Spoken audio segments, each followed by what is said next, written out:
Bismillahirrahmanirrahim. Assalamualaikum warahmatullahi wabarakatuh. Alhamdulillah wassalatu wassalamu ala Rasulillah wa ala alihi wa sahbihi wa man walah.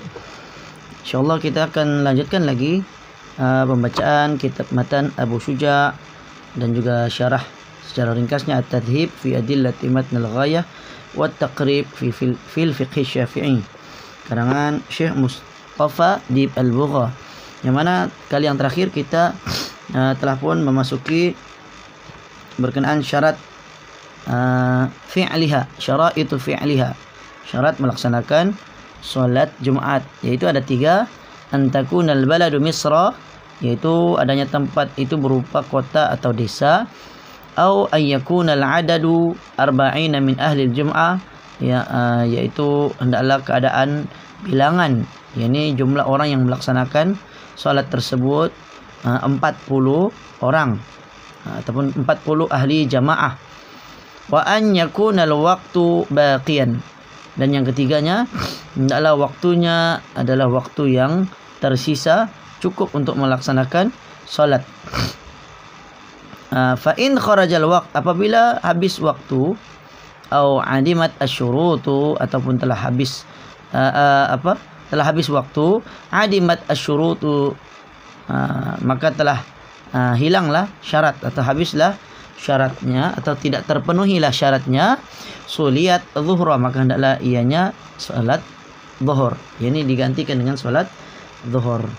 Okey, artinya contohnya orang tu dia solat pada rakaat yang kedua tapi tidak sempat mengikuti sekurang-kurangnya dari rukuk, kan, sebagaimana telah kita maklumi sebelum ini. Syarat seseorang mendapatkan 1 rakaat adalah mendapati rukuk. Okey, itu pada rakaat yang pertama lah. Okey, ataupun sekurang-kurangnya 1 rakaat. Rakaat yang terakhir sempat ikut rukuk bersama imam, maka sebenarnya dia sudah mendapati 1 rakaat. Artinya dia telah mendapatkan solat tersebut. Tapi kalau misalnya dia ikut i'tidal sudah, ataupun ketika sudah sujud pada rakaat yang kedua, maka hendaklah dia solat zuhur. Dia tetap ikut imam tetapi dengan niat solat zuhur. Wa faraiduha thalathatun khutbatan.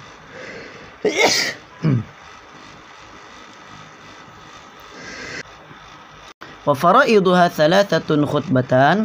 Fardu salat Jumat itu ada 3. Khutbatani yaqumu fihima. Yang pertama, 2 khutbah didirikan pada keduanya. Ini didirikan 2 khutbah. Yaqumu fihima, dalam keadaan berdiri. Wa yajlisu bainahuma, dan duduk di antara keduanya, antara 2 khutbah. Wa antusalliya rak'ataini fi jamaah, dan hendaklah mendirikan salat 2 rakaat secara berjamaah. Okey, untuk dalil 2 kali sambil berdiri dan duduk di antara keduanya adalah berdasarkan hadis riwayat Bukhari dan Muslim dari Ibnu Umar. Dia berkata, kana Nabi sallallahu alaihi wasallam yakhutubu qa'iman thumma yaq'ud thumma yaqumu kama taf'aluna al-an. Adalah Nabi sallallahu alaihi wasallam menyampaikan khutbah Jumat sambil berdiri, lalu kemudian baginda duduk, lalu kemudian berdiri seperti yang kamu lakukan ketika ini. Ketika pada waktu itulah sedang ditunjukkan oleh Abdullah bin Umar. Jadi dia menunjukkan bahwa ada 2 khutbah, kemudian selang-seli antara 2 khutbah itu ada duduk. Dan ini yang merupakan ijma' lah. Ianya merupakan rukun. Yang kedua, yang ketiga, salat 2 rakaat secara berjamaah. Ini dalilnya adalah berdasarkan hadis riwayat An-Nasa'i dan lain-lain dari Umar radhiyallahu anhu. Jadi dari Sayyidina Umar, dia berkata, salatul jum'ah rak'atan ala lisani Muhammadin sallallahu alaihi wasallam. Salat Jumat itu adalah 2 rakaat menurut sabda baginda Nabi Muhammad sallallahu alaihi wasallam. Kemudian ada tambah fi jama'atin, yakni secara berjamaah. Dalilnya adalah salat Jumat pada zaman Nabi serta khulafa ar-rasyidin tidak pernah dikerjakan melainkan secara berjamaah. Ya.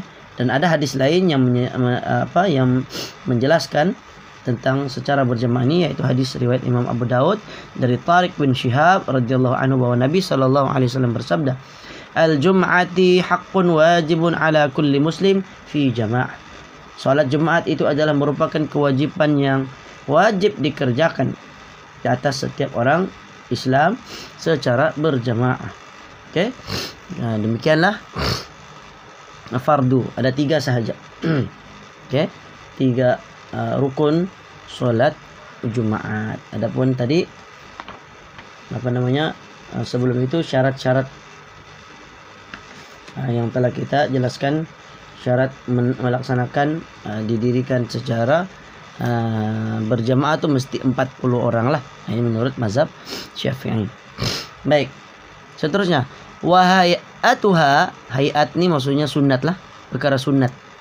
Kalau dalam salat ni ada 2 hayat, satu sunat ab'ad, satu sunat hayat. Sunat hayat itulah sunat yang sebenar. Maksudnya kalau kita tidak buat pun tidak mengapa. Tapi kalau sunat hayat, kalau dalam salat fardu ada yang kalau salat sunat bukan. Maksudnya kalau sunat ab'ad, okey, yang bukan hayat, maka ianya ab'ad ni kalau dalam salat fardu, kalau sekiranya ditinggalkan maka hendaklah digantikan dengan sujud sahwi. Jadi ini untuk salat fardu Jumat ada ada beberapa perkara yang sunat dilakukan, yaitu ada hayatuha arba'u khisalin. Okey. Hayat ini perkara sunnah yang dilakukan ketika salat Jumat itu ada 4. Yang pertama al-ghuslu, mandi. Okey, mandi orang Indonesia sebut keramas. Maksudnya mandilah. Bukan mandi wajib, mandi. Tapi kalau orang ada yang menyebabkan dia wajib mandi, maka hendaklah mandi wajib. Tapi kalau sekiranya tidak, maka mandi hukumnya sunat sahaja. Yang kedua, wa tanziful jasad. Hendaklah membersihkan jasad, ini tubuh badannya dibersihkan. Okey, itu sekurang-kurangnya lah. Dan yang terbaiknya mandi. Sebenarnya kalau sudah mandi maka otomatik bersihlah tubuh badan. Yang ketiga, walubsu thiyabil bid, mengenakan ataupun memakai pakaian lubsuni labisa, yakni memakai pakaian athiyab, pakaian albid, ini putih. Dan yang keempatnya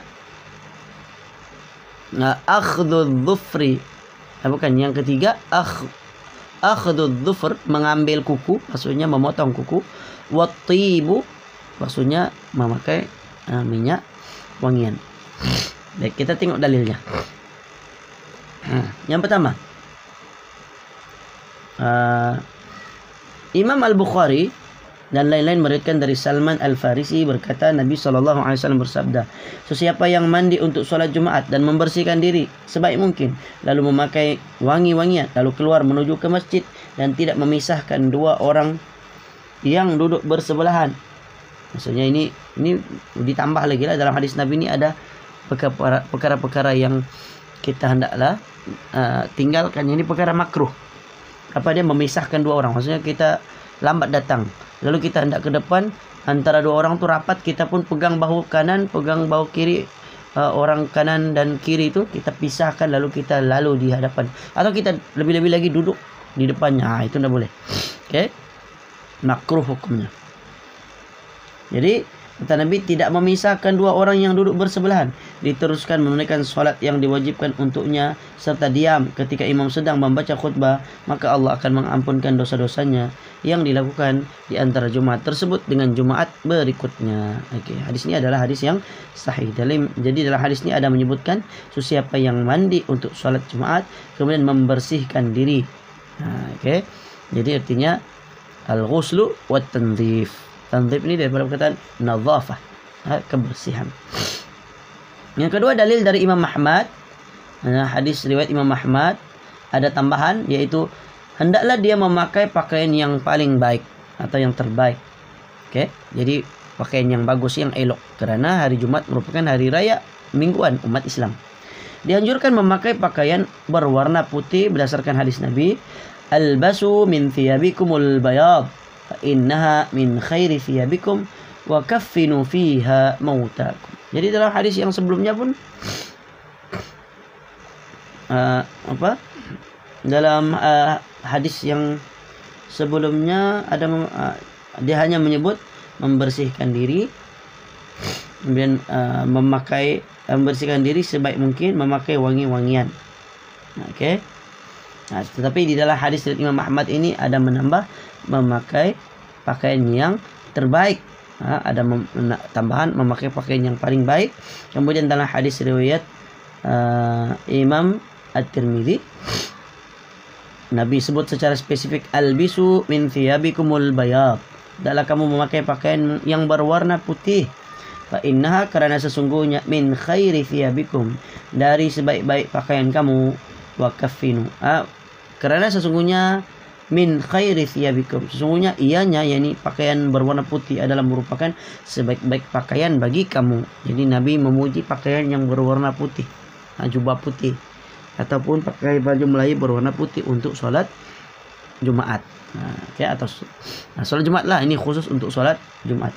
Wa kaffinu, dan juga begitu juga dengan kain kafan untuk orang yang telah meninggal dunia. Juga Nabi anjurkan agar memakaikan dengan kain kafan yang berwarna putih. Dan ini bukanlah merupakan kewajiban, sunat. Jadi biasanya kain kafan warna putih kan.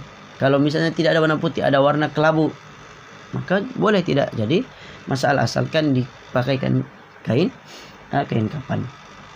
Al-Bazzar meriwayatkan dalam kitab Musnadnya bahwasanya Nabi SAW memotong kuku serta memendekkan misai baginda pada hari Jumat. Jadi ada hadis yang lain menjelaskan bahwa Nabi memotong kuku juga memendekkan misai. Jadi cuma kalau tidak silap saya lah, pernah dibincangkan oleh ulama lah. Ada ulama hadis yang membicarakan tentang hukum ataupun darjat hadis. Darjat hadis tentang memotong kuku pada hari Jumat. Ada ulama yang kata tidak sahih, namun ianya menjadi amalan salafus soleh. Karena ada banyak riwayat lah, mungkin athar.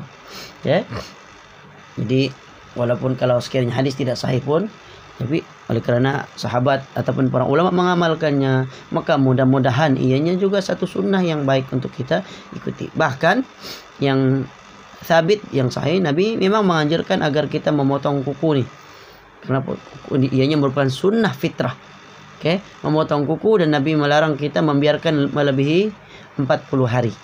Jangan biar lebih dari 40 hari. Jadi selepas 40 hari ataupun sebelum sampai 40 hari, sebulan sekali lah kira-kiranya.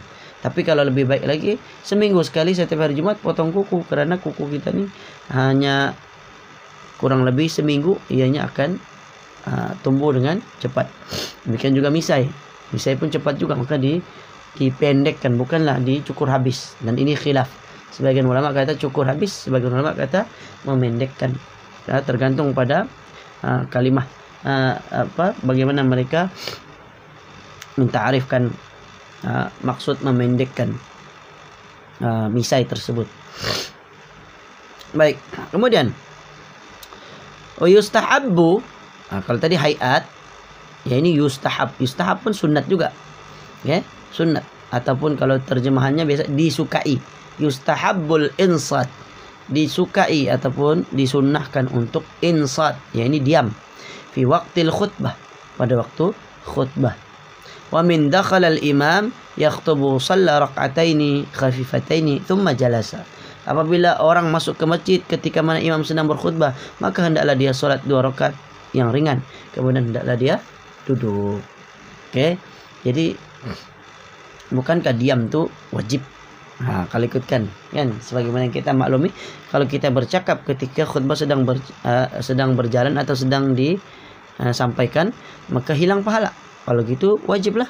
Tapi yang lebih tepatnya sunnah lah, ataupun istihab, mustahab. Mustahab, ya ini disukai, ataupun istilah yang lebih masyhurnya sunnah lah. Bahasa kita sebut sunnah atau sunat. Sunat untuk diam, bukanlah bermakna kalau orang bercakap artinya berdosa. Kalau wajib artinya berdosa sudah, kan? Tapi Maksudnya kalau dia bercakap maka hilang pahala, tapi tidaklah berdosa. Itu maksud. Mustahab di situ diam. Sebab apa? Sebab Nabi SAW tetap memerintahkan orang yang baru masuk masjid hendaklah solat tahiyatul masjid secara ringkas ataupun dengan ringan. Oke. Kita lihat dalil tentang diam nih. Kata Nabi SAW, hadis riwayat Bukhari dan Muslim dari Abu Hurairah, "Idza qulta li sahibika yaumal jum'ah ansit wal imamu yakhtub faqad laghauta."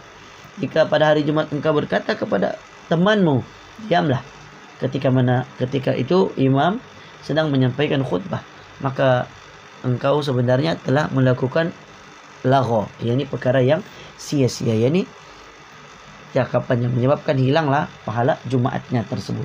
Sesiapa yang masuk masjid semasa imam sedang menyampaikan khutbah, maka disunatkan solat 2 rakaat secara ringan sebelum ia duduk.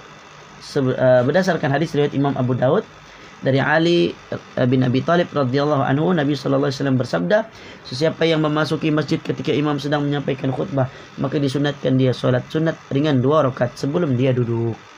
Dan ini penegasan bahwa solat sunat tahiyatul masjid adalah sunat yang muakkad, yang dituntut, atau yang sangat dituntut, yang dianjurkan. Artinya kalau kita masuk masjid duduk. Sebagian ulama kata wajib. Wajib solat tahiyatul masjid, sunat tahiyatul masjid ini wajib hukumnya, tidak boleh ditinggalkan kerana Nabi sallallahu alaihi wasallam tidak pernah meninggalkan. Nah, ini mazhab Hanafi lah. Dalam hadis yang lain, riwayat Imam Muslim dari Jabir radhiyallahu anhu berkata, Nabi sallallahu alaihi wasallam bersabda, "Idza jaa ahadukum yaumal jum'ah wal imamu yakhtub falyarka' rak'atain wal yatajawwaz fihima." Apabila seseorang di antara kamu hendak salat Jumat sementara imam sedang menyampaikan khutbah, maka hendaklah dia salat sunat 2 rakaat dan ringankanlah. Kata Nabi, ringankanlah dalam mengerjakan 2 rakaat tersebut. Hadis riwayat Muslim. Dan sebenarnya hadis ini juga ada hadis lain yang riwayatnya oleh Imam Bukhari, menunjukkan bahwa salat Jumat nih, mendengar khutbah Jumat hukumnya sunat dan disunatkan diam, kecuali apabila kita baru masuk masjid, maka solat dulu 2 rakaat. Kalau betul-betul kena diam, kalau wajiblah diam, maka solat sunat pun tidak boleh, kan? Maka ini adalah merupakan kekhususan lah. Yang khusus tu didirikan di atas yang umum. Umum ya ini tidak boleh bercakap ketika khutbah sedang disampaikan. Tetapi ada pengkhususannya, yaitu kecuali bagi orang yang belum melaksanakan solat sunat 2 rakaat. Wallahu a'lam. Saya kira cukup dahulu. InsyaAllah kita akan sambung lagi biar sedikit. Mudah-mudahan dapat kita habiskan kitab ini sehingga ke bab yang terakhirnya. Wallahu a'lam. Aqulu qouli hadza wa astaghfirullahal azim li wa lakum wa sallallahu ala nabiyyina Muhammadin wa ala alihi wa sahbihi wa sallam. Assalamualaikum warahmatullahi wabarakatuh.